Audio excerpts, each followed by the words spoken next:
I can't help it that I look good, smell good, woo, can dance all night long. But the crew rises to the top, oh yeah. You've been talking to the apes and the giraffes and chimpanzees again, haven't you? Yes, I'm excited! Hey, what's up, everybody? What's going on, man? Fast Freddie here, coming to you from the Youngstown studios in beautiful downtown Youngstown, Ohio. And we got a good show coming up here today. We've got two excellent comedians that have shows coming to the Robbins Theater in downtown Warren.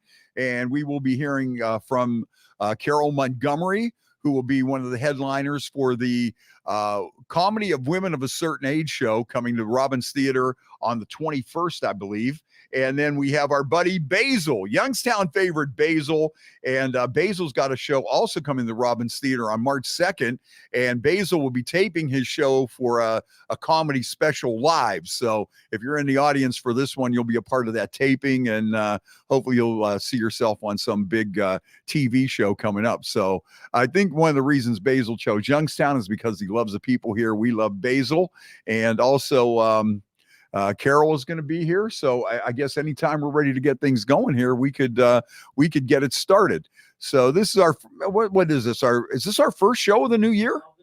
Wow, first show of the new year. We were off for a couple of weeks, and if I seem like I'm dragging a little bit today, I went to see the Cavs game yesterday with my sister and my nephew and her boyfriend and a couple other people, and you know, it kind of crept up on me. I didn't have a lot to eat, and you know, I forgot we were day drinking. You know, I was doing some day drinking over the holidays, but I forgot like yesterday. And I'll tell you, so I'm dragging just a little bit today. It feels like a Monday, but the Browns are headed to the playoffs. We're feeling good about that. How the Steelers weasel their way in, I have no clue. And anyways, we'll get her done. We'll make it happen. You know. So are we ready to go here? We have Carole on the line. Nobody yet. Okay, we're waiting to hear from Carole, and we're also waiting to hear from Basile. And as soon as we hear from them, we'll get things going. But how about the Browns, man? Who would have thought that the Cleveland Browns would have made it into the playoffs at the beginning of the year? For a minute there, we were all ready to throw in the towel, or at least I was. I got to admit, I was ready. You know, when Chubb got hurt in that Steelers game, I was like, oh, this is terrible. What are we going to do? And then when Watson went out and was like, oh no, what are we going to do? And then when Hopkins, our kicker, he said all those Phil Dawson records, and you're like, oh, this guy is great. Look at that. And then he gets hurt. And then I think at one point we had like 10, 12 players out. And it was like, how are we going to do this? And somehow this team managed to pull it off. That's why I kind of feel they're a team of destiny, you know? And the Steelers, how they got in, I don't even know. Mason Rudolph, third string guy, comes off the bench and leads them to the playoffs. So it's going to be interesting this weekend. And you know what? I saw something today. It's kind of crazy. This is the first time in the history of the NFL that all three Lake Erie teams are in the playoffs at the same time. The Lions, the Bills, and the Browns have all three teams on Lake Erie have never been in the playoffs at the same time, except for this year. So there are some people out there that would like to see the Browns and the Lions in the Super Bowl, because that would be two teams that never been to the Super Bowl match up for the first time, which would be pretty cool.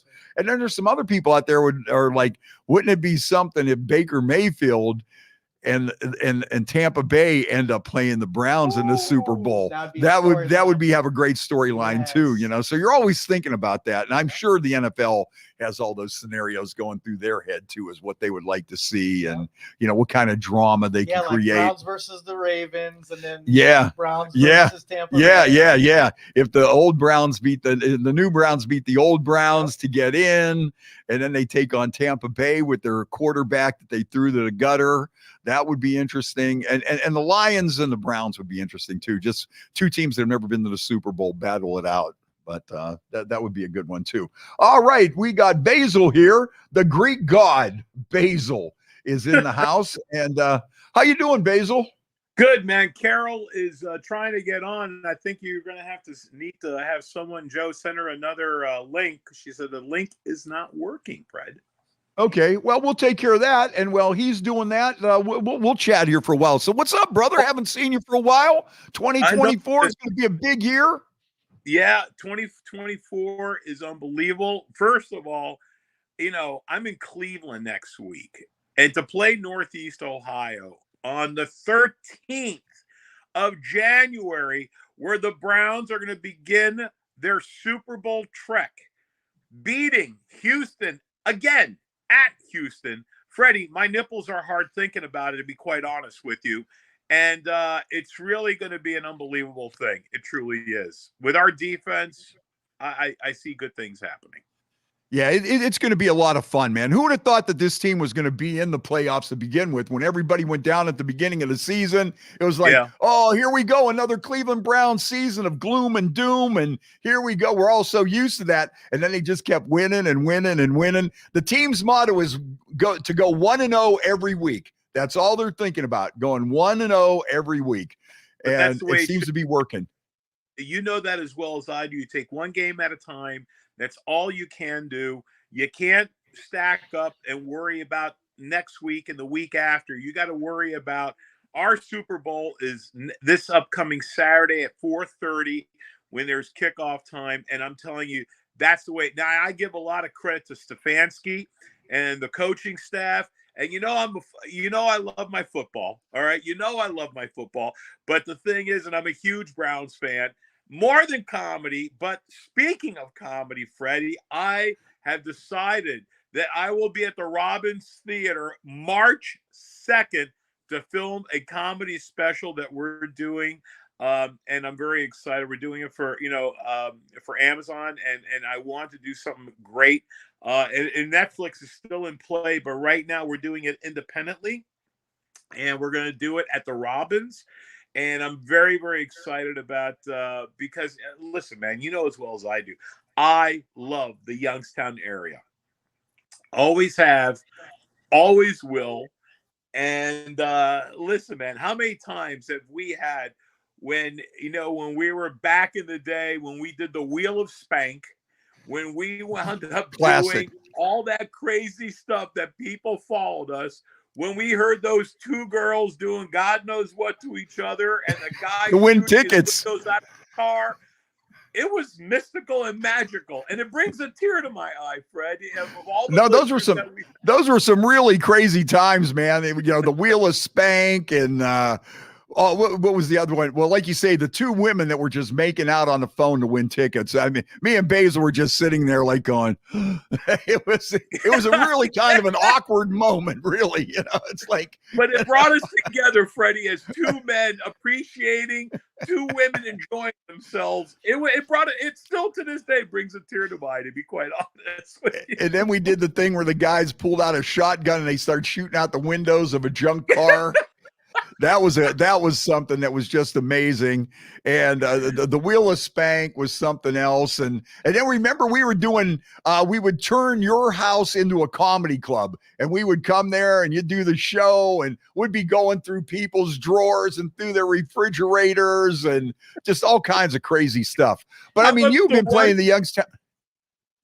You've been playing the Youngstown area for such a long time, you played just about everywhere. Dior and in the early days of the Funny Farm when it was in Choices in Liberty next to the disco, and we have just done so many different things over the years. And your audience in the Youngstown area, man, people love you here in Youngstown, and I think that's why it'll be a great place, because you have so many fans here. You have such a strong fan base, and the Robbins Theater looks so great. And I think, you might be starting something here, because, once this thing gets out and people see the Robbins Theater and how well it looks and how great this is going to look on TV, I think a lot of people out there will want to jump in there and be a part of it. Well, we're doing a 7-camera shoot on this, making sure that the people of Youngstown are well represented. Listen, Freddie, nothing pissed me off more. It was last year, right? It was last December, when basically you had that train fell off the tracks with a chemical spill, and not a damn person from the government really came to do anything to see. Listen, I don't like getting into politics, But I'll be damned if you can't wind up getting someone from our government under this current administration to come and see the damage that it has done. I mean, look, listen, my Northeast Ohio people, we have our own issues. Did we really need a chemical spill to make it that much worse, for God's sake? No. The 1 year anniversary. The 1 year anniversary of that is coming up. It happened in February. So the 1 year anniversary of that is coming up. And I'll tell you, Right. it was just such a terrible thing for the people in East Palestine. I mean, you can't even imagine that happening. And I'll tell you, I was at a outdoor show, a few miles from the scene, Right. and I was in Canfield. This was in East Palestine. But I remember for the 3 days that I was there, I was having a terrible asthma attack just out of nowhere. So, Wow. It was from that. I mean, I could not breathe for 3 days being in that general vicinity. And now, the people down there were just so devastated. And still the unknown that goes along with something like this. What are the long-term effects of this? Or say you were planning on moving and you put your house up for sale and then this happens, or whatever the case may be. Maybe you opened a new business in East Palestine, and then the next thing you know, it's like, I'm not going down there. Yeah. So and that's why, the reason why, of all the places around the United States, because I wanted to do it in the US, and of all the places I chose, believe it or not, I chose the greater Youngstown area because of my love for the people, the support that they have given me over the years. They've always been great fans, and I wanted something to really showcase Youngstown. And I figured, why not do a comedy special from there? And even though it's in Warren, I mean, it is, Youngstown's backyard, to be quite honest with you. right. We're all, it's all one area, Youngstown, Warren. Absolutely. And is there anything nicer than the Robbins Theater? The theater's got to be, man, I want to say about 80 years old. And probably older than that. Probably. Yeah. How old, Joe? You were just down there not too long ago, weren't you? Down at the Robbins? Yeah. Yeah. The amount of money they put into that place, and I'll tell you what, it has been like the crown jewel of downtown Warren. It's amazing on what that has done for downtown Warren, making people want to go to downtown Warren, and Right. the restaurants and bars and everything around there are also seeing an uptick. Every time there's a show down there, whether it's a tribute band, whether it's a national act, whether it's a comedy show, people come out. And one of the reasons they like it is, first of all, it's close to home. You're getting top quality entertainment right close to home. You're not driving to Cleveland. You're not driving to Pittsburgh. You're home in 15, 20 minutes, half hour at the max, depending on where you live. And the parking is free. And it's just a great time, man. And everything about that place is right. And the drink prices are right. They don't soak you on drinks. And every seat in the place is a good place. You're up close, and the place looks great. And between the Covelli Center for the bigger shows in Youngstown and the Robbins Theater in downtown Warren for the smaller shows, I mean, I can't say enough about what this has done, for businesses in the area, and just bringing people into the area. We're just not getting people from Youngstown. You look at the Covelli Center, you're getting it's turned into a regional destination, and that's the same way with the Robbins Theater. It has also turned into a regional destination where we're getting people from Cleveland. We're getting people from Pittsburgh that want to come here and see this kind of stuff. And also, one of the great things that I loved about Ken Hyderis, that has basically, he has opened the door to comedy. This is really a musical type of venue. And Ken says, well, let's start doing something a little bit different. And Ken has allowed me to go ahead and bring in various top-notch acts to come on.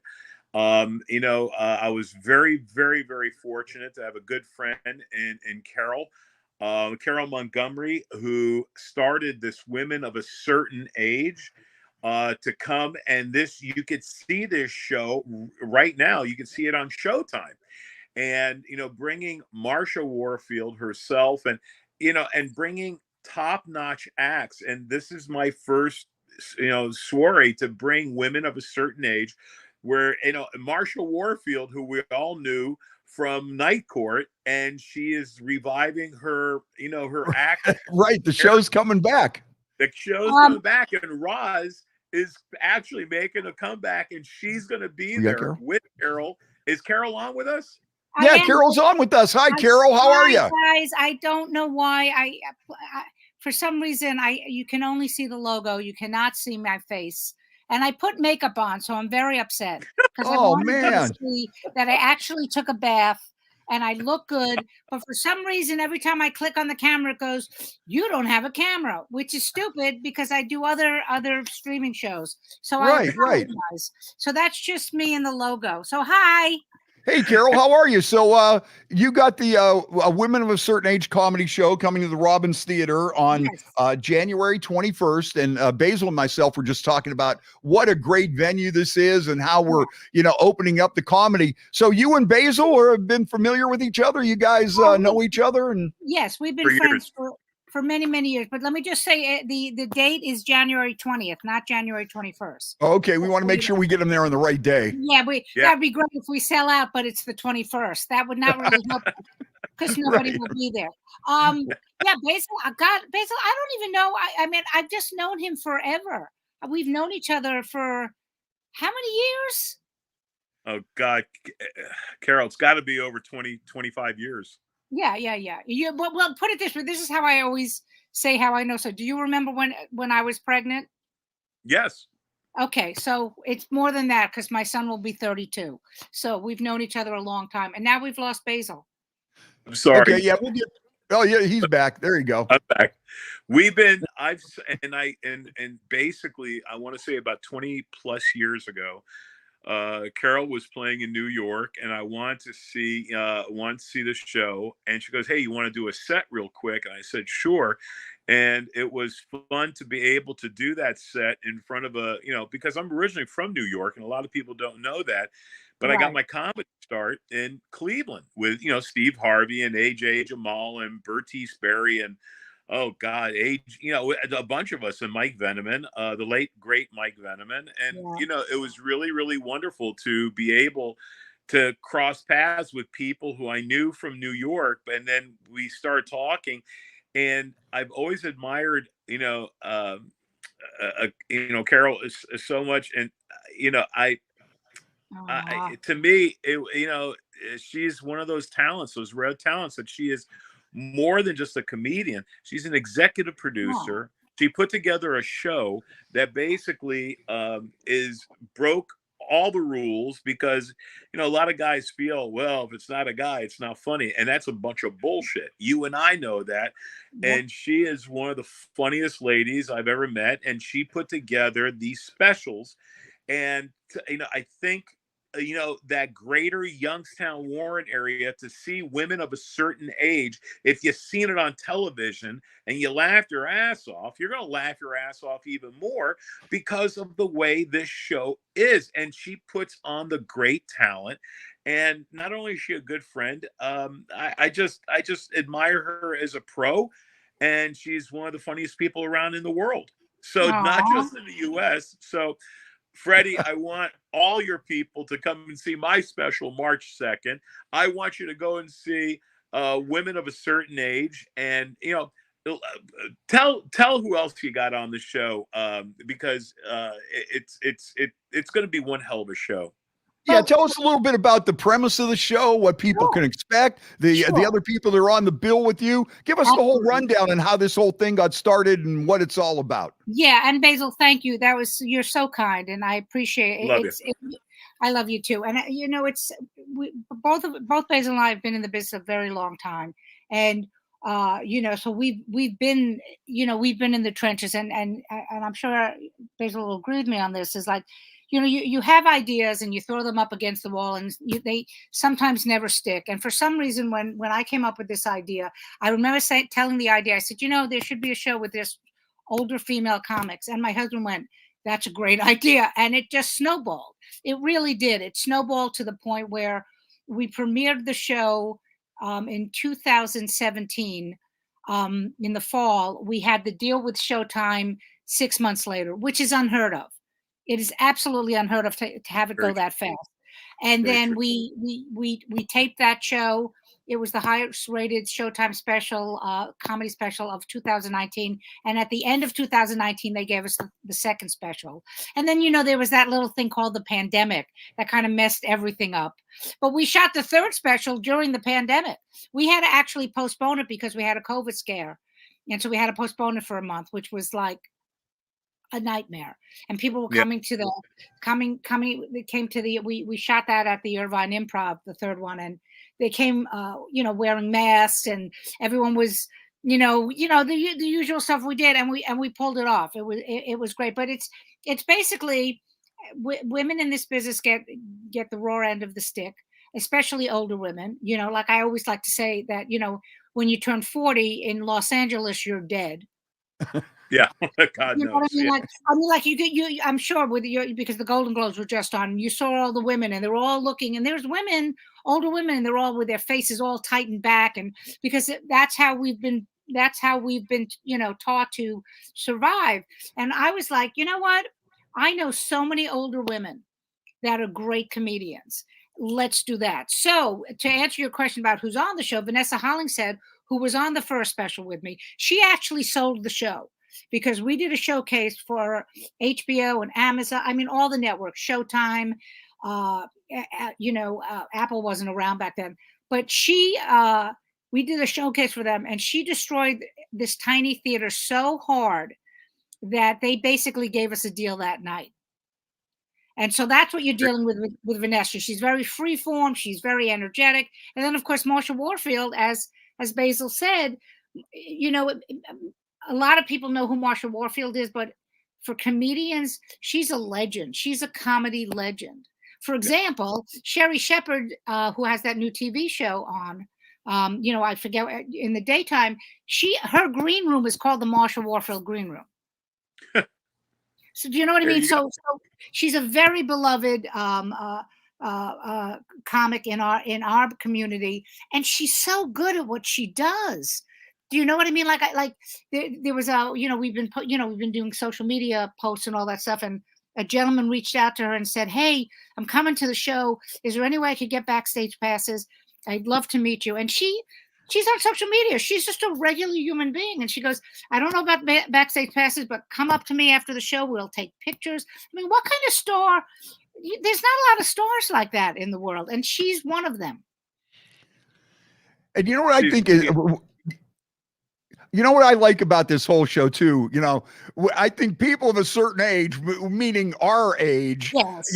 I think we're kind of like a different generation. I think we were the last of a certain breed that was grown up a certain way, that had a certain amount of freedom. And, I think, but we're still out there, and it's not like we're old farts. You know what I mean? I could think of people, you look back and say your grandparents when they were 66 years old, 60 years old. If you look back on your grandmother, you see somebody with gray hair and cat-eye glasses and wearing a flowered house coat or something, carrying a pocketbook. And I don't think our generation is like that, I just think we're still, I think we got a lot to offer yet. I mean, could you see your grandmother, if she was 60 years old, getting on stage and doing a comedy show? I nothing more than the G-string on, to be quite honest with you. Right. But I do want to say I am glad that that I don't have the camera on, because I am wearing cat-eye glasses and a flowered shirt and a pocketbook. So I just want to, I'm glad that because it would have been really awkward. No, I'm kidding. People have, and this is important too, because it is called Women of a Certain Age, but it's not just for women. It's for men too. I mean, I love women come, actually, like lots of women. In fact, I was talking to, I forget, one of the people I've been interviewing all over, but they said that they were bringing, this woman was like renting a limo and bringing a bunch of women, and it was just going to be the girlfriends. And then, and I said, that's great. But I did say that, I mean, bring your husbands, bring your children. I mean, the first two specials, half of the audience were in their 20s, because we shot it in Brooklyn where it's hipster central. So, What I got to say, Carole, is how cool is it when you have our generation, because we're still the baby boomer generation, right? That we can still appeal to those kids today. Hell, when I'm entertaining, I love when I have Gen Z in the audience. Yes. Because they laugh at the same crazy stuff and they come back for a second time and they watch it again and they're like, we got to follow you. We want to see where you're going to be at next time.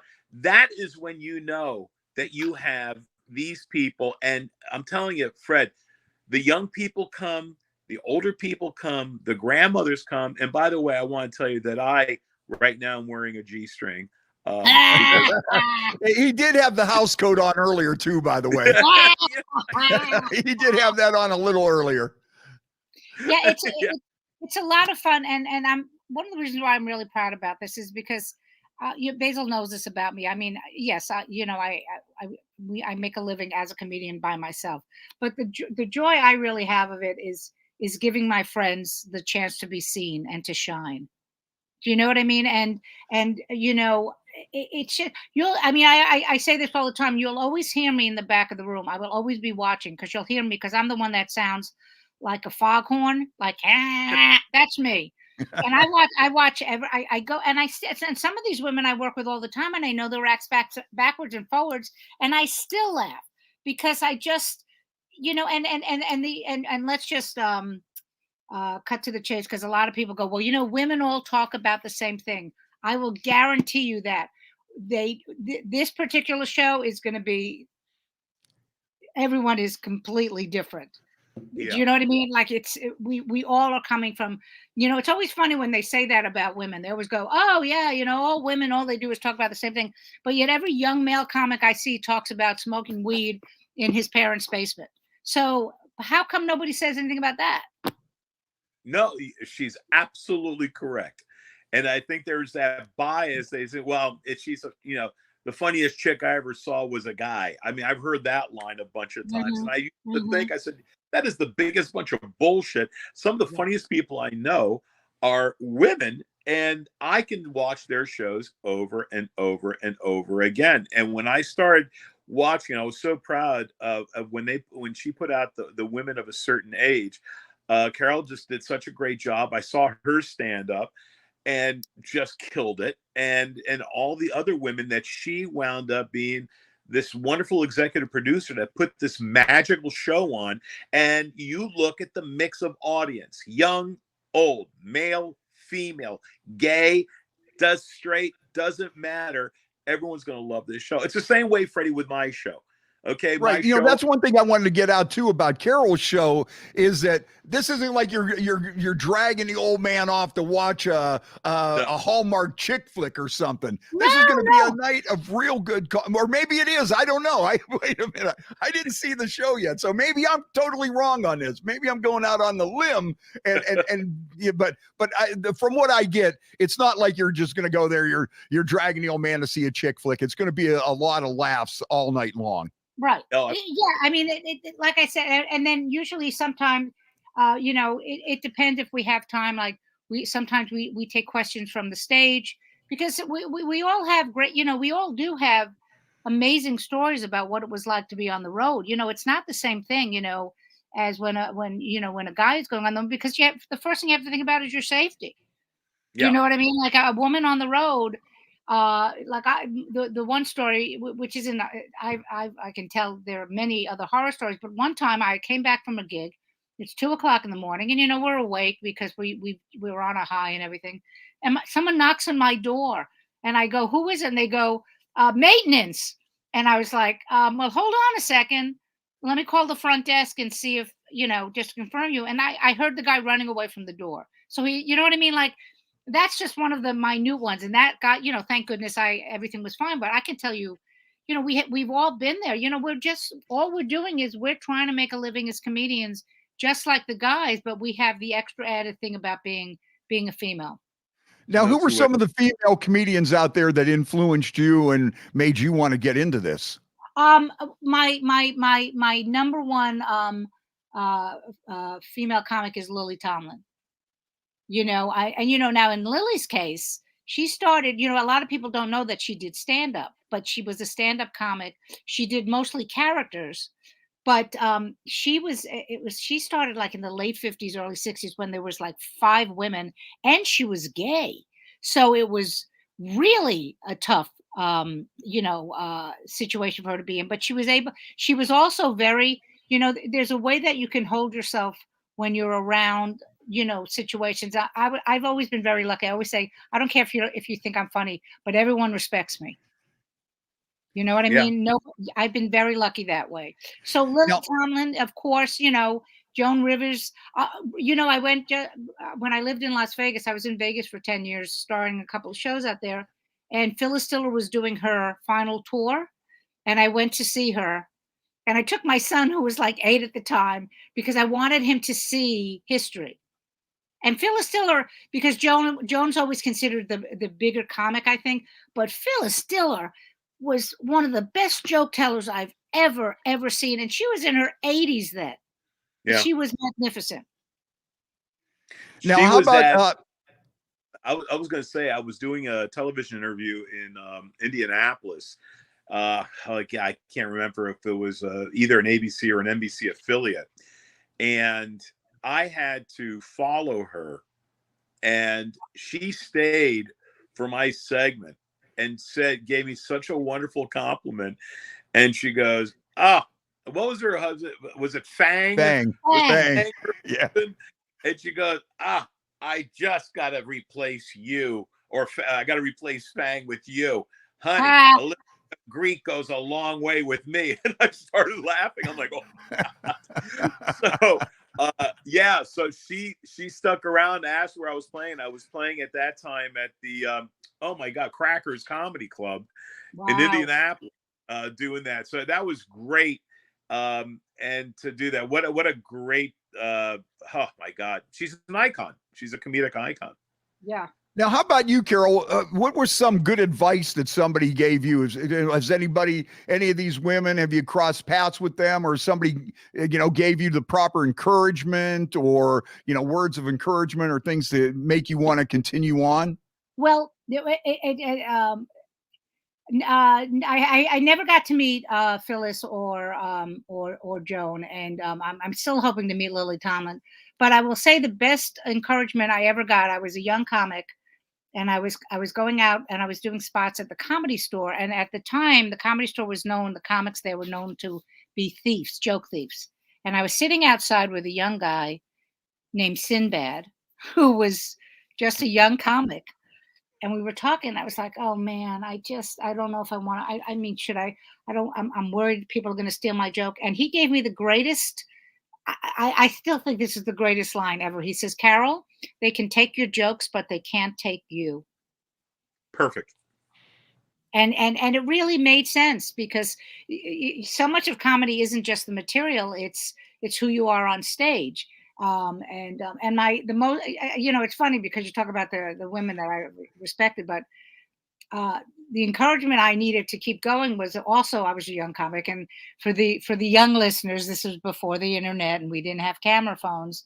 I was doing a set at the Comedy Store, and this giant bodyguard comes up to me, this giant man, and he says, "Ma'am, Mr. Pryor would like to see you." And I was wow. What? And he brought me over. And this is when Richard was very, he was, his last months of his life. And he had been sitting in the back watching the show with Mitzi, who is the owner of the Comedy Store. And he leans over and he grabs my hand and he goes, "I think you're really funny." And I burst into tears. Wow. You know what I mean? I was like, "Okay, thank you." I mean, and then I called my husband from a payphone, because we didn't have cell phones then. And I'm sobbing. And he's like, "What happened? What happened? Did you get an accident?" I said, "Richard Pryor thinks I'm funny." So that was enough for me. Do you know what I mean? Oh, yeah.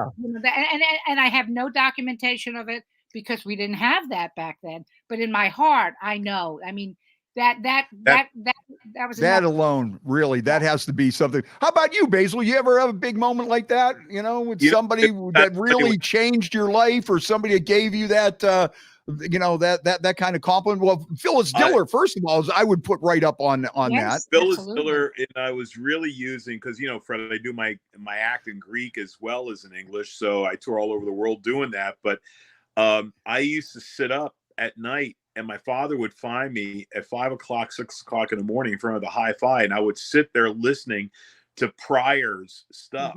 And Richard Pryor to me was, people say, who's your favorite? Well, it's Richard Pryor. There's no two ways about it. The man just created a character that was so believable, and that's what I always try to emulate, to create that character that people can buy into. Because you know me, when I'm on stage, I'm a lot different when I'm off stage. So it's a character that you develop and whatnot. But one of the greatest compliments, almost like with Carole, is I was at Rascals Comedy Club in New Jersey, and West, I think it was West Orange, New Jersey. Was it West Orange? Yeah, it was West Orange. Yeah, West Orange, New Jersey, at Rascals, which was one of the major comedy clubs. And they used to have a thing called Rascals Comedy Night or whatever, and it was filmed for the tri-state area. And I did a set and had a great set and come off. And as I came off the set, off the stage, this guy comes up to me. And I'm looking at him, and he goes, "You're funny. I mean, you're really, really funny." And I'm like, and I'm looking at him, and I'm like, "Oh my God!" And of all people, as I started laughing, as I'm looking at him, and it was Sam Kinison. He goes, "No," and Kinison goes, "You fucking destroyed this place. Holy shit, you're funny." And he says, "You're really, kind of clean and your character," and I'm sitting there and I'm mesmerized that these words are coming out of this guy's mouth, and it's someone, and he was straight. He had dinner with Howard Stern, if you remember, Carole. They had that restaurant upstairs, and that was the first time I met Howard Stern. I went upstairs. He goes, "Come on, I want to meet you. I want to introduce you to Stern." And I went upstairs, and Stern was up there. Who was the Jackie the Joke Man was up there with me. And he goes, "Hey, you got to see this guy." And do you know, ever since then, I know there's been a lot of controversy with him and Carl Lobo and all this other garbage that went down. But every time I would go to Vegas, and I would think about him, but then I would wind up going to where he's from in Oklahoma, in Tulsa, and he is buried next to his father, his brother, and I think two of his brothers. And I will go and visit their gravesite, because Kinison to me was such a character and such and he just. It was just unbelievable that Kinison thought that I was funny. And I was like, okay, thank you. That is a good one. A little child. I'm like, thank you. That is big. Hey, you know what? We're talking about Richard Pryor. If you get a chance, you got to look up the one bit that he talks about, an experience that he had at a mob-run strip club in Youngstown. Oh, yeah. And it is one of the funniest bits that he does. And the thing about it is, it's not even a bit. It is true. And if you're from Youngstown and you watch this and you're like, yeah, I know that guy. The guy's talking about stabbing somebody in an eye with an ice pick, and just the Italian accent that he uses and the phrases that he uses. And if you're from Youngstown and you're sitting there watching that, and you're going, man, he hit it right on the head. Yeah. That's one of my favorites from Richard Pryor. A lot of people don't know. If you tell them where the money came from to really help build Vegas, it was built by the Purple Gang and the mob connections that they had between I guess Youngstown, Warren, Ohio, and also Steubenville, where what was it? Dean Martin got started there, and all other group acts. It was all basically Purple Gang money that came from the area, and that's what helped build Vegas. Youngstown was the first place that Dean Martin performed publicly. Wow. It was at Craig's Beach out by Lake Milton. There's even a historic plaque there. Wow. And then also back in the day, we had this illegal casino in Youngstown. It was called the Jungle Inn. Mob run. Everybody from Youngstown, the old timers back then, the one thing they always used to talk about was the guys in the machine gun nest up over top of the gambling floor. And Dino, had some kind of connections out there. You know, there's some people say he was a dealer out there. Some people said he sang out there, but he did have some sort of connection out there to the Jungle Inn back in the day. Hey, you know what? Can we take one pause here? Sure. Can we? You know, we usually have a libation when we're doing this show, and my producer Joe is here, and he's lighting something on fire. Joe, grab a mic here, and what's going on, and why does it smell like hickory? We're burning incense or something. What is going on here? So over the holiday, I perfected an old-fashioned recipe. Okay. So I wanted to make you an old-fashioned. And this is an old-fashioned. This is the old-fashioned with the smoke and all that. Okay, so yeah, this drink is actually smoking. Okay, So and this is smoking your bourbon.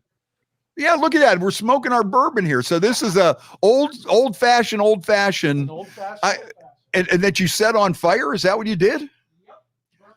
You smoke it. Wood to smoke it. Oh, okay. So this is burning some hickory here. Well, cheers, Basile, Carole, cheers to you too as well. We're just going to take a quick sip here. I'm drinking water. Way to oh live my on the God, is that good? Is that good? Thanks, Basile. Oh, this is an awesome drink. Okay, so what did you make here? What's the ingredients? How'd you do that? Explain this whole thing. It's some rye bourbon.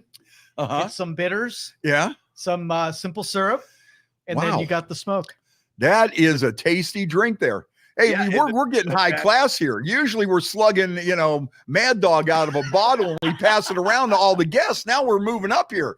Thanks. Yeah. Boy, we get Carole on the show and all of a sudden we take it up to fancy hickory smoked old fashions and stuff. What was that thing you put on top of the glass? What was this? So there's wood chips in there. Oh, this got wood chips in there. Yeah, so there's wood chips. Okay. All right. He's trying to, Freddie, he's trying to kill you. Wow. I don't know what he's trying to do here, Carole. Hey, Basile, happy Christmas. Merry Christmas. Merry Christmas. Merry Christmas this week. We're, of course, whenever you wind up having Epiphany, it's Orthodox Easter, or Christmas rather. So it was very, very cool. And that's where we get the young people to jump in the water, to go ahead and retrieve a cross that's thrown by the priest. And it just shows you sometimes how mental our religion is, to make children go where their penis can literally go into their body cavity for warmth. I think it's a beautiful testament. Now, growing up Greek, how was growing up? How were you different from the other kids when you're celebrating Christmas a couple weeks later than everybody else? Was it an advantage, disadvantage? Was it weird? How did you handle that? We actually celebrated on 25th, but the thing is, because I was such a dumbass as a child, I truly believed in Santa until I was like 24, and basically what I wanted, I just was kind of concerned how Santa was going to come into our house as a child. And my poor father was only, closed for 3 days. He was closed like for New Year's Day, Christmas Day, Thanksgiving Day. But on Christmas Eve, he worked like half a day, which was like 4 a.m. till about 6 p.m. That was referred to as a half day. And here was my concern, asking this 5'3" Greek man how Santa Claus was going to come into our home. And in Greek, I'd ask him, Dad, how's Santa going to come into our home? For we don't have a fireplace. Yes, we're going to leave the door open and Santa come from the door. But someone's going to rob us that way. Yes, right. Okay, we're going to leave the back window by the kitchen open. Santa Claus is going to come from there. But Dad, if we do that, we're going to call. And Father got so fed up because I'm Santa Claus, God damn it. And I'm thinking to my Santa Claus. So my dad actually screwed up, Thanksgiving, screwed up everything. Halloween, he screwed up Christmas for us. And your mom was a real treat on Halloween too, wasn't she? Oh my God! Your mom was kind of freaked out by Halloween. Yeah, I mean, I still won't forget. There was the first time we didn't know what Halloween was. I was born in the Bronx in New York, and we didn't know what Halloween was. It wasn't until we moved to Long Island. And that first Halloween, my mom running into the kitchen, half hour of mine. I go, what's the matter? Because the devil is outside and he wants candy. And I'm like, what the hell? Okay, shit. The devil's going to come over to our house. And so my grandmother would make baklava, and she wouldn't even put tray or a little cup or anything. She just give the kids right from the pan with a spatula and put it in the bag. And I'm sitting there, and the kids I can see their faces going, "The fuck is this? And why is my candy so sticky?" So literally, my family has destroyed every American holiday that there is. Yeah, we never had turkey. We never had turkey. We had lamb. Who the hell eats lamb on Thanksgiving? We had lamb, moussaka, pastizo, dolmades, panacopita, triopitas, feta cheese, kalamata, olives, just like the pilgrims. And for us, it was truly easy. Can you send all that food over now? Because now you made me hungry. I made you hungry.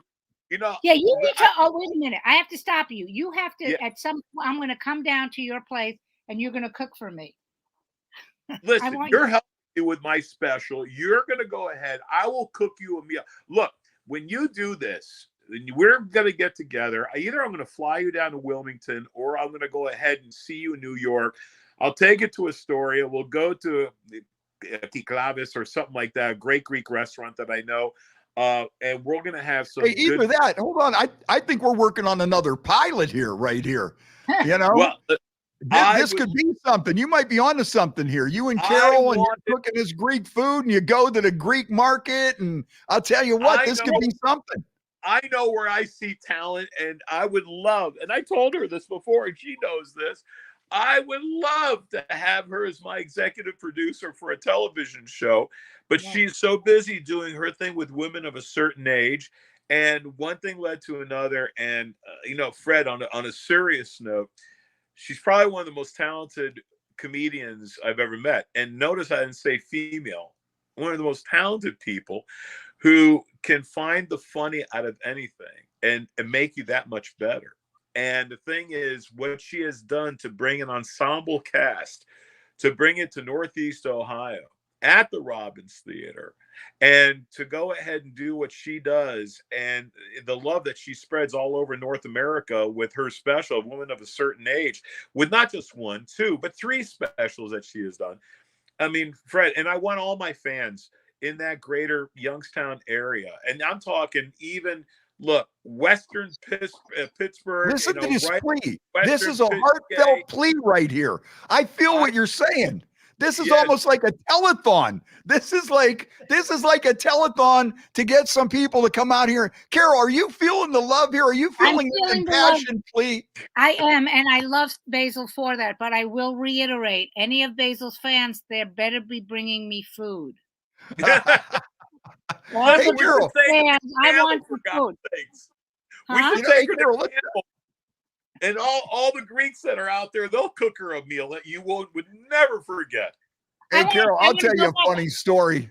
I'll tell you a funny story about some of Basile's fans, okay? This one day he's doing this show, and I forget who the opener was, and this guy was killing. He had everybody in stitches. People are doubled over. They're almost pissing their pants, and there's like 3 tables right up in front, and these people are not batting an eye.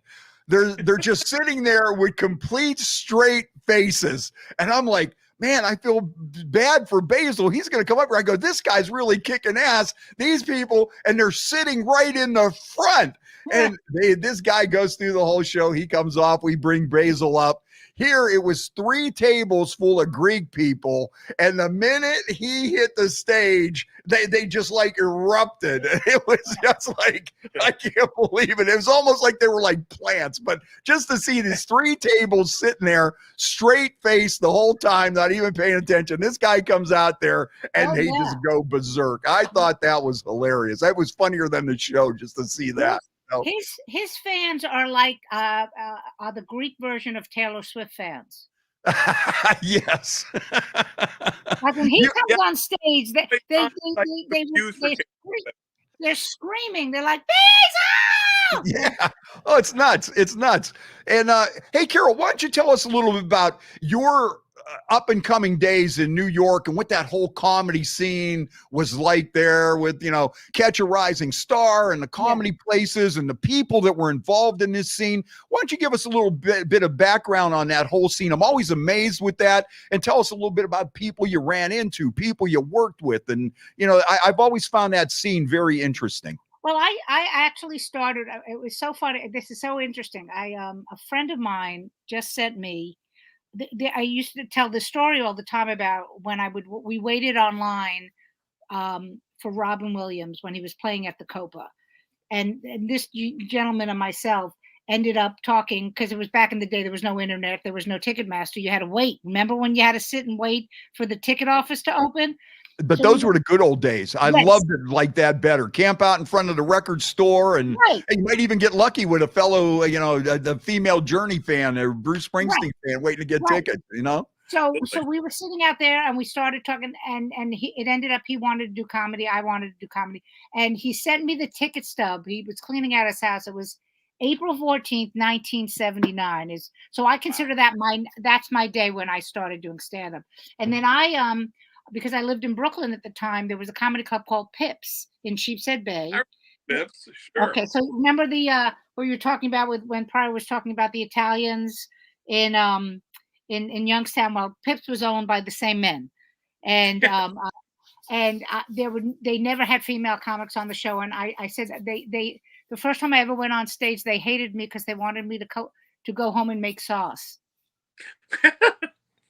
So I started there. I started with Richard Jenny and a gentleman named Andrew Silverstein, who ends up becoming Andrew Dice Clay. Because what people don't know about Dice is that he's an amazing impressionist. Like, he does one of the best Jerry Lewis's I've ever seen. But he was doing Fonzie, and that morphed into Dice. Okay, so those are who I started with there. And then same thing, when I was sitting, waiting for a number to get on at Catch a Rising Star, I was sitting next to a woman named Rita Rudner. Oh, wow.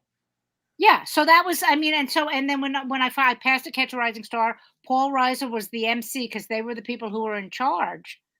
He was the one that passed me. And then, like Bill Maher was there. But they were all, the only one that ever had any juice right away was Seinfeld. Seinfeld was a god from the moment he stepped on stage. But everybody else, we were all just moving and figuring it all out and doing shitty one-nighters in New Jersey, and that you get $50 and you get anything on the left side of the menu is the fried side. It's so true. Right? But so many people, there's a lot of reasons why there are a lot of comics that passed away, because we were always eating shitty food. Things from the left side of the menu. Anything from the left side of the menu.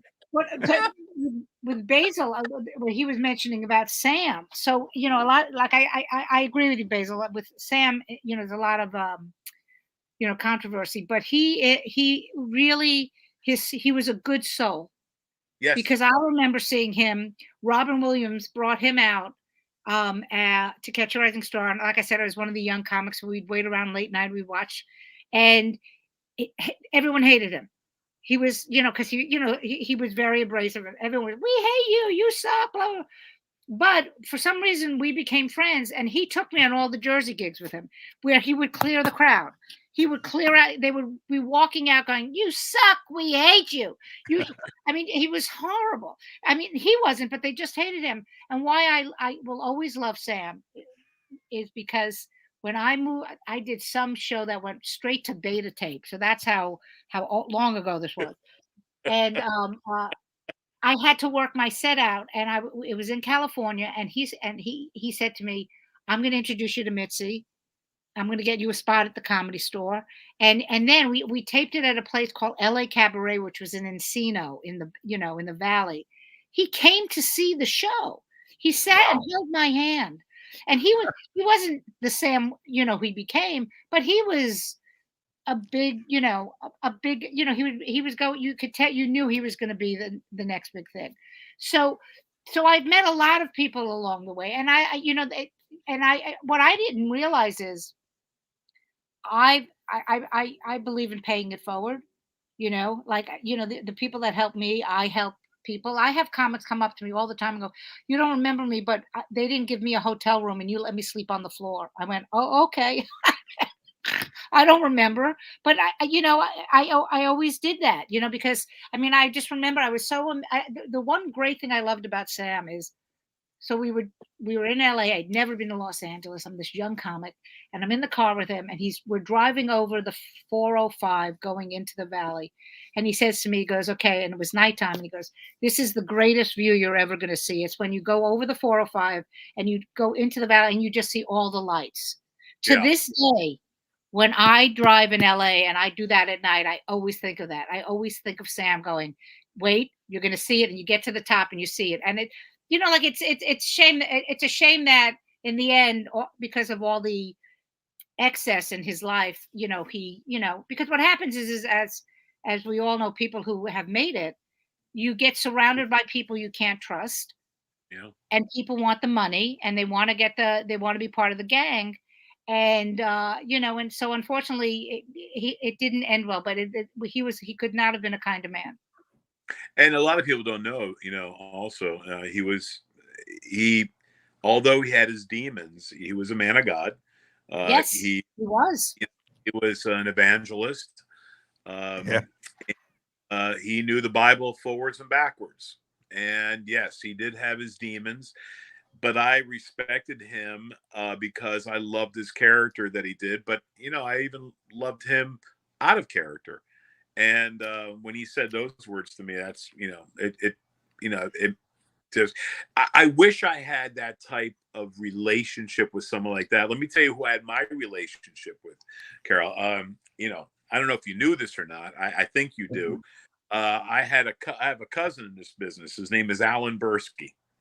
Oh, you obviously heard of him. You struck a chord there, Bates.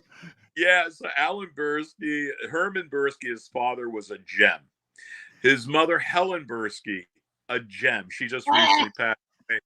So Aunt Helen was the Greek, part, and then there was Alan, and Alan had a brother, and I think he had a sister too, but I never met her. And Alan was, when I started doing comedy out in Cleveland, that's where I got my start with Steve Harvey and myself, and we all started together. And we grew quick. And we just grew quick because we like to watch the pros. When there was amateur night, the pros still went up and everyone would leave except for me and Steve. I want to see how the pros did a segue. I wanted to see how the pros did this and did that. Right.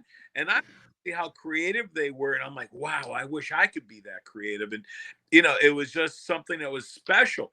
And then I would tell, because Bursky was the closest thing I had is to someone who was a star. I mean, he was the youngest person to ever do Carson. Yep. He was Freddie Prince's, roommate. And then you learn little by little. And then, the claim to fame to Alan, unfortunately, is Freddie Prince, used Alan's gun and he killed himself. And it was sad because it wasn't Alan's fault that he had the weapon and all this stuff that was terrible. But, I would feel so bad about this. Now, the funny part was when they were doing the Freddie Prince story, it was a made for television movie. Do you remember this when they did this some years back? Yep. They did the Freddie Prince story, and Alan Bursky went to audition as Alan Bursky, and he didn't get the role. And I'm sorry, it made me laugh. Hi, Alan Bursky. Something's up when you don't get the role of yourself. Wow. You got it. This guy just ain't quite right. You're not quite what I'm looking for here. That is wild. Hey, let's take a look at some of the comments we got going on up here today. Got to say hi to my brother Paul Mavrikis out in San Diego, checking in with us today. Good to hear from you, Greek. Debbie Horvath, she can't wait for women of a certain age. She can't wait to get down there. My buddy Jaybird is drinking this afternoon. I am impressed by Jaybird's comment because I believe that he properly spelled in his comments baklava and what's the other one? Spang. What was it? What did you call it? Yeah, it looks like he spelled it correctly in the comments, and I'm surprised about that. And Jaybird says he wants to sit down with you and share some ideas one day. He's at the table of good ideas. You know, every bar has a table of good ideas where you sit there and, you know, that we used to have the table of good ideas too. Remember at the Ice House, Basile? Carol, you know, when we were on the morning show, and my partner Christy Patrick and stuff, we would always go after we got done to this place called the Ice House. We'd sit at the table of good ideas, and we would sit there, and as the day progressed, the ideas got better, and we're laughing, and we would go back on the air the next day, and we would do all this stuff. And the station owners calling us up and going, what the hell are you guys even saying? And we're just like, it was so funny though yesterday. Yes. It was hilarious, you know. Do you remember, Freddie, do you remember they had, what was her name? She was a dancer, and Alan Bursky used to manage her, Elaine Boozler. And do you remember when I literally came and they said, Basile, we're having a hard time doing this theater, and I think it was the Warner Brothers. What theater was it? The Dior, the Warner Dior. Brothers. Yeah, or the other one on the other side. Powers Auditorium. Powers Auditorium. Yes, this is a good one. I know where you're going with this. Okay, go ahead. All of a sudden, they always saw me screw around on the radio station with all the characters and the voices and the Bullwinkle and the James Brown and blah, blah, blah. So all of a sudden, the Freddie's morning show and some of the afternoon crowd went, I'll let you finish up the story, man. Because so Chrissy Patrick, who was my partner at the time, she's watching this show, and the next thing you know, after he gets off stage, she goes up to Basile, and we've had a relationship for a long time, and she goes, I didn't realize that you were a real comedian. You know, and it was like, she goes, you tell real jokes and stuff like that. I thought you were some jerk off that just come in here doing all this stupid shit. I think it was from that point on, it was like, hey, Basile, you're a real comedian. How about boy? Now there was some validation there, huh? Is that like Sam Kinison or something shaking your hand when Chrissy Patrick goes, oh, I didn't know you were a real comedian. Yeah. You told some of them jokes and people were laughing and stuff.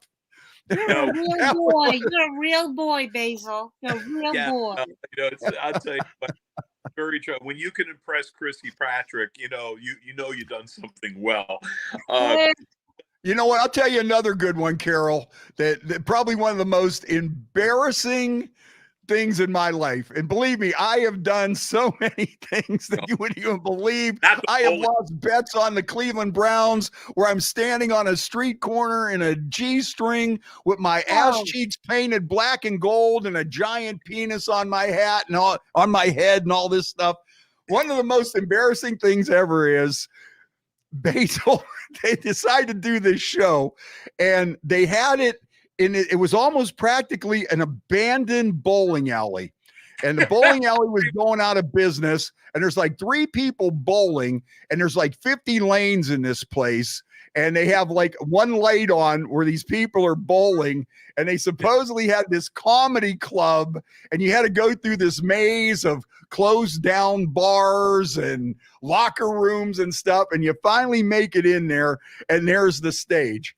So Basile says, I'm not going to do my act today.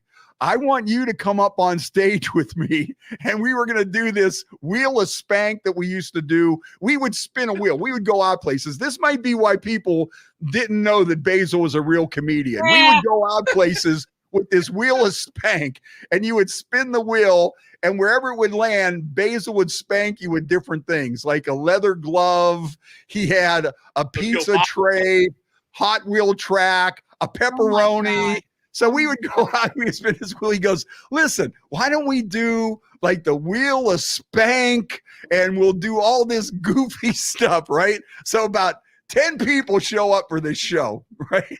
There's about 10, 12 people out there in the audience. and we're sitting there and we're spinning the wheel of Spank and everything. All of a sudden, the club manager comes up and grabs me and tells me, "Get the hell off the stage right now." One of the two people that actually bought tickets that didn't win from the radio station had called the club owner on his phone and said, "This is the worst thing I've ever seen." And you got it. And they yanked me off the stage. And then he goes into his regular routine. And it was like they just come and pull me right off the stage. They said, "Okay, that's enough. That's enough. Stop this." They take me by the arm and practically throw me out the back door of the club. And it was like, it was his, I'm yelling, it was his idea. He come up with, I didn't want to do this. He made me. And I'm sure Basile went, "I don't even know who this guy is." Yeah, that's how he is. Yeah, who let this asshole in here to screw up my whole show? Oh. Anytime I can throw you the wolves, I will. That's But that was an all-time classic. And just when they just yanked me off like that, and it wasn't like there was a ton of people there. Like I say, I've done so many things that people would find, a normal person would find embarrassing, humiliating, or whatever. But for this one, it was just like, "Basile, you got to be kidding me. They're kicking me out of the club." I got to ask Carole because I've been dying of Carole, of all the gigs that you've done. I'm sure there's a couple that stick out for me that even when I first got started, was there anything like a gig that you were just like, "Oh God, I'll never do that act like that again," or "That was the worst freaking nightmare gig I've ever had"? Was there anything? That was going to be my next question. Yeah. Well, Was there anything? you should know this. Do you remember Betty's Fireside? I know the name, but I don't think I've ever played Betty's. So back in the day, Freddie, there were two bookers in that book Jersey Gigs. It was Jim Balazzo's and Jerry Stanley. I don't know if this was a Balazzo's gig or if there was a Stanley gig. And like I said, one of them. Huh? Yeah. Okay. No. So one of them had this gig called Betty's Fireside, and so it was when you mention it to certain comics, people actually start twitching because it was that bad. Okay, so you walked in and the stage was covered. The stage was behind the bar, so the bartenders would be serving, but you'd be on the stage, and there was chicken wire covering the stage. So if they didn't like you, they would throw a bottle. They throw stuff at you. That's why the chicken wire was on there. So that was probably the worst gig I ever did. And then there was one. Oh God, it was on 54th Street. Oh, I forgot. But it was a bar, and the stage was all the way in the back, and right next to the stage was a dartboard.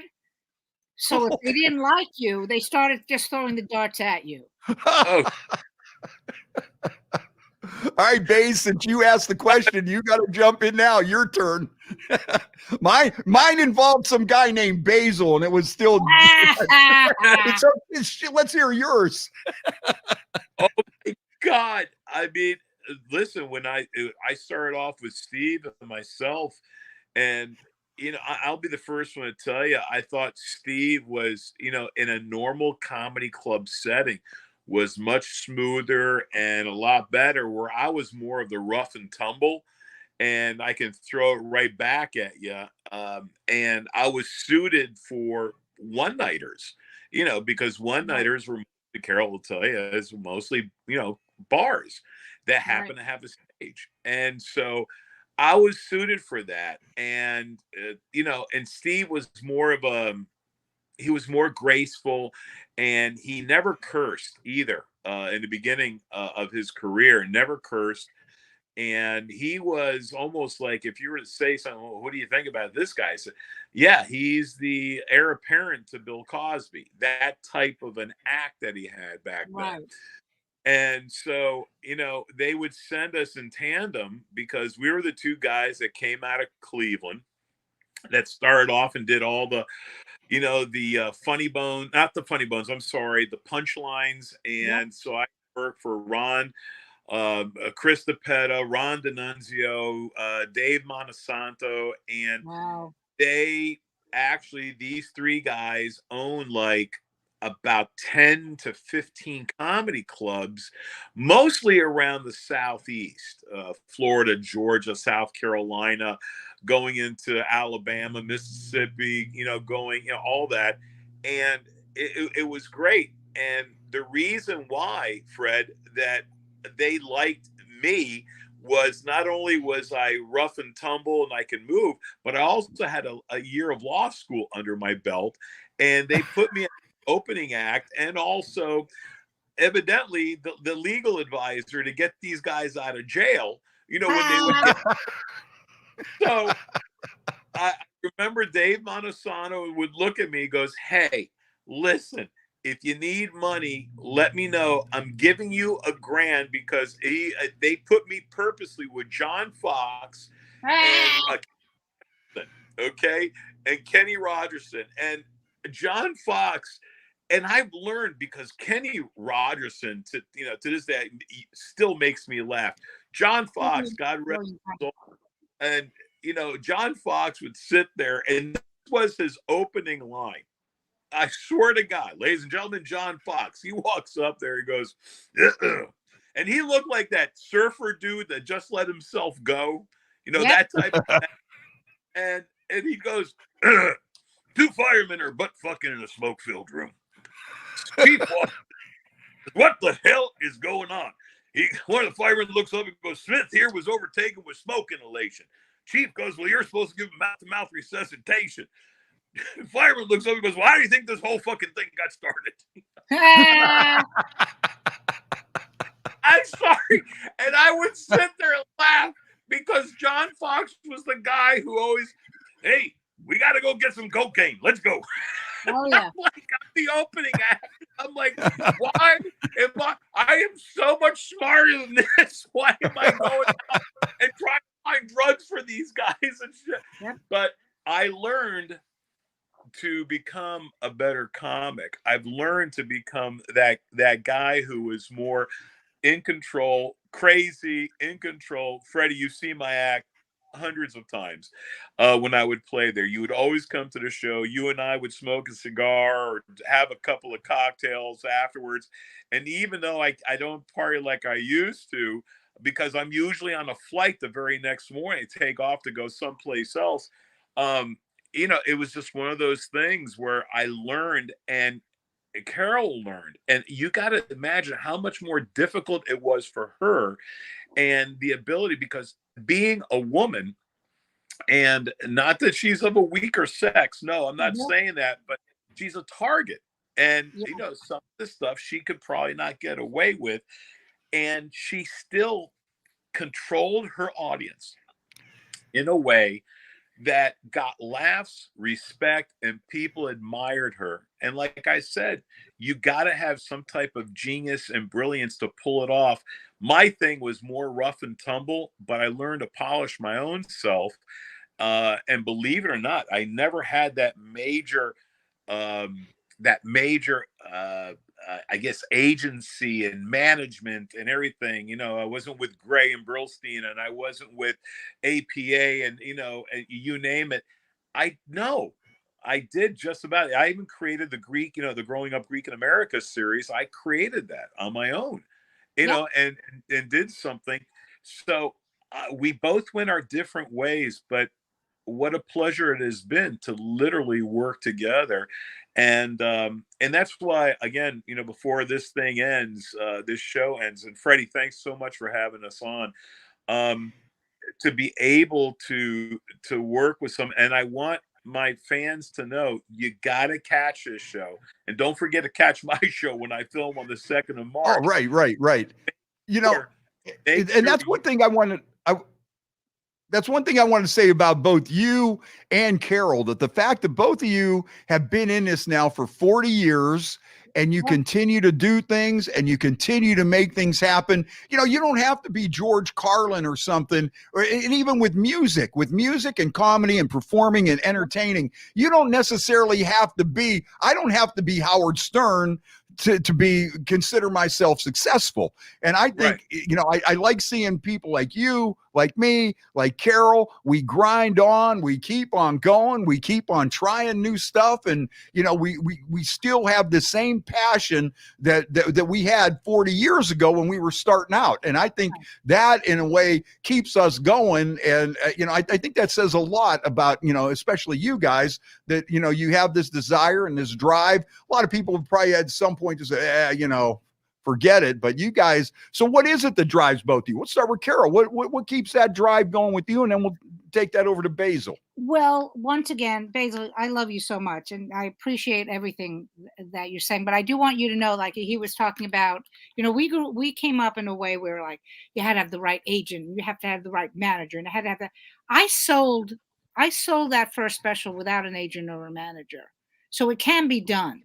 Because what people say to me is like, how did you do that? I said, I just, you know, when people are so afraid of the word no, and sometimes no just means no for, you know, like in other words, I always ask, you know, when we decided to try to sell this, my partner and I, we sat down and went, who do you know? Who do I know? And we started making phone calls. And some people got back to me, some people didn't get back to me. And then the reason we went with Showtime is Showtime gave me my first break when I did the Showtime Comedy All-Stars a million years ago with Don Rickles as the host.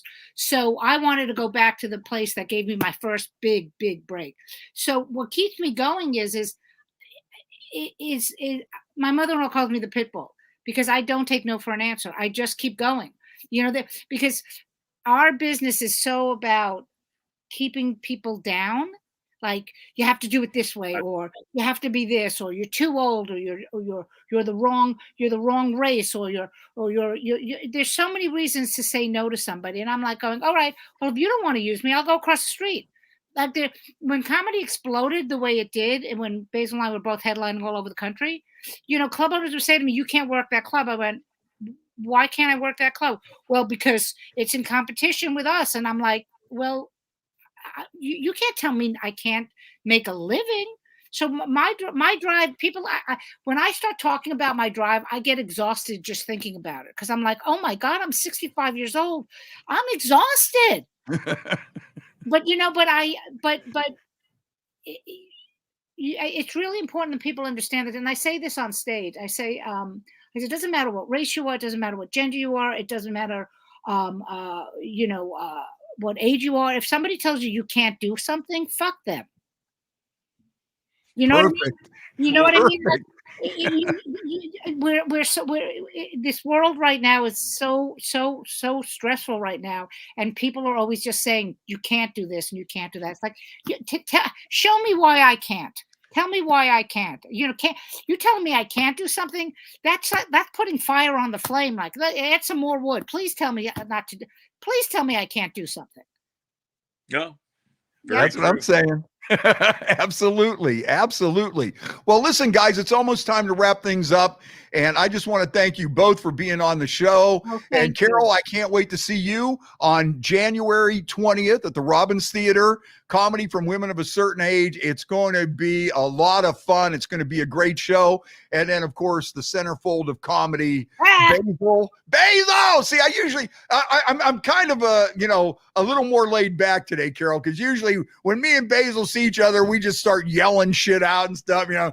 He'll call Basile, you know, and stuff like that. But listen, man, I want to thank you both and for sharing these great stories and it just continued good luck on everything. So Carole Montgomery with Women of a Certain Age at the Robbins with Marsha Warfield and Vanessa Hollingshead. Right. And of course, Basile will be taping his special, and that's going to be on March 4th. March 2nd. March 2nd. I was planning on being there on the 4th, but I guess I'll be there on the 2nd if you're going to be there. Basile, he's going to be on my show on January 21st. So he'll be at your show on the 4th and my show on the 21st. yeah. Now everybody will be there. Confused. All right, Basile, March 2nd. 20th. Basile, March 2nd at the Robbins Theater. Carole and all her friends are going to be there on Saturday, January 20th. You can find all the information on the Robbins Theater Facebook page and go there, buy your tickets through the Robbins Theater, not through these secondary, third people out there trying to sell tickets and stuff. Well, no. Carole, Basile, thank you for a great time this evening. Cheers, and we'll see you here coming up in a couple of weeks. And Basile, I'll see you in a couple of months. Okay, thanks, Freddie. I'll see you soon. Thanks. Love Thank you, guys. Bye. Okay, Baze, take care, man. Just don't get me kicked out of the Robbins Theater. If you would do that, promise me. Promise me. I might go bring on. You up. Promise me. Bye. Promise me. All right, guys. Have a good night, everybody. Well, there we go. Another good one in the books. Thank you, Joe, for all the help. Joe Danier, producer, co-host extraordinaire. How was your drink? The drink was freaking awesome. It was really good. So thank you, everybody. We'll see you next Monday, 7:30 right here on Youngstown Studio. Peace out. Thank you for listening to this show on Youngstown Studio. This is original Youngstown content. Feel free to share our videos and tell your friends about us.